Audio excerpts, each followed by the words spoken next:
What steps do you think can be taken to avoid compromising ourselves to Venezuela, Saudi Arabia, Russia, or other nations for energy?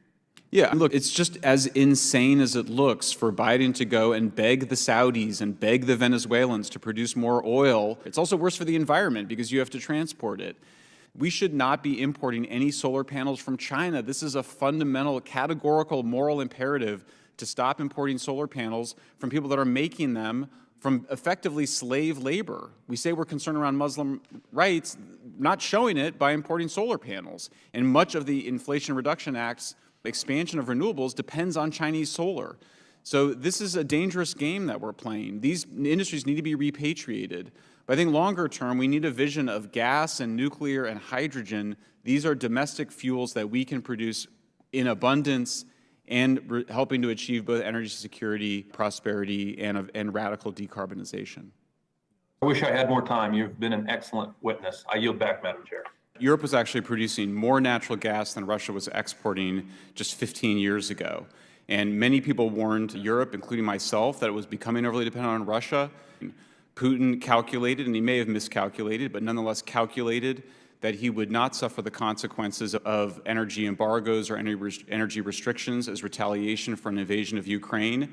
And that gave him the sense that he would be able to invade. It would be insane, in my view, for the United States to trade this remarkable security we've achieved thanks to abundant natural gas and nuclear for a dependence on the Chinese for solar panels that are just unboxed by American workers, not manufactured here. As I mentioned in my testimony, China dominates the production of not just renewables, but electric vehicles. There is a desire to repatriate those industries. We should do that, but we should not be shifting our energy production to China. What real or psychological reasons do they have for disliking natural gas?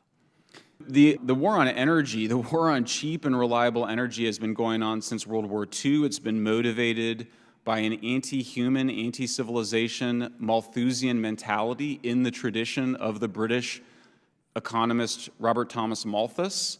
It's a very dark view of the human species. It's a view of humans as a blight on the planet. It's a view of modern Western industrial civilization as bad for the environment. It's more of a psychological thing than it is. I mean, look, I think when you look at what's driving this, it's acting as a kind of substitute religion, complete with a new form of guilt, a new vision of apocalypse, a kind of fall from, frankly, a state of nature that never existed.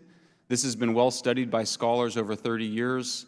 The originary concern with fossil fuels was that they provide for abundant prosperity and the power of civilization. Before any concerns about climate change, there was an effort to repress fossil fuel development, particularly in developing nations like Bangladesh, because of the concerns of overpopulation. These were often racist concerns expressed, Malthusian concerns. That's how it began. Climate change is just the latest justification for the war on natural gas.